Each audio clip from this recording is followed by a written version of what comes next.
Hello, Chattanooga. Here's a quick look at today's top stories.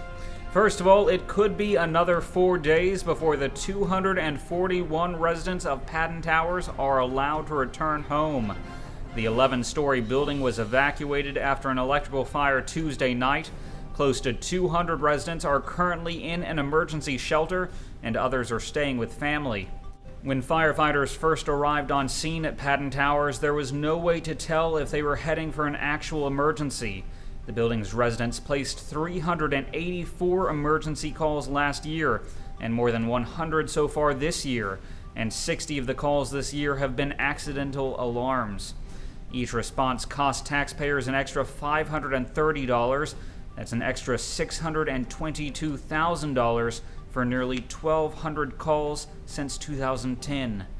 It's still unclear what sparked Tuesday night's blaze. By next baseball season, games could once again be taking place at Ingalls Stadium. Renovations to the historic stadium are in full swing and could be finished in time for next summer. A number of improvements were done in preparation for the filming of the movie 42, including a new infield, but the outfield still needs to be redone, and replacing the left field wall will cost about $200,000. The city is looking for a way to stem losses at Memorial Auditorium and Tivoli Theater. The budget for the city-owned facilities this year is $1.7 million, but Memorial box office sales generated just $800,000 in revenue for the city last year. The city council is currently leaning against selling the venues.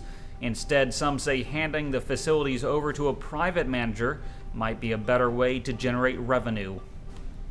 In crime news, a 14-year-old boy was shot early Wednesday in Chattanooga. Police say the victim was shot in the lower abdomen shortly after midnight on East 25th Street Court, and the suspect fled the scene. Police say the boy's injury was not life-threatening. Also, a man was killed after he was struck by a vehicle on Brainerd Road Tuesday night. Police say the 48-year-old victim was reportedly involved in a fight with another man that ended up on the roadway. An investigation is ongoing. Finally, police say a robber at a Dalton pharmacy threw gasoline on an employee who refused to give him pain pills. The incident happened just before 3 p.m. yesterday at the Dalton Drug Pharmacy. Police say the robber threw the gasoline from a small drink bottle he was carrying, grabbed a bottle of pills, and ran from the store. Next up, did Representative Scott Desjardins get off too easy for having sex with two of his patients? The vice president of Tennessee's medical disciplinary panel says he would have considered a harsher punishment against Desjardins if the Jasper physician had slept with his patients a year or two ago. But because the incidents took place in 2000, the Tennessee Board of Medical Examiners voted to fine Desjardins just $500. Despite a new state law, Tennessee employers can still fire workers who store guns in vehicles parked on employer property, State Attorney General Robert Cooper says. The legal analysis has reignited debate over the impact of the so-called Guns in Parking Lots bill passed earlier this year by state lawmakers.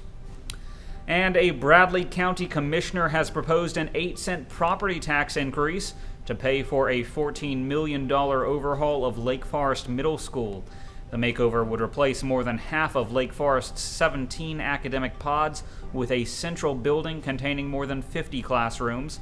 Commissioner Jeff Morlock asked that the proposal be placed on the voting agenda for Monday.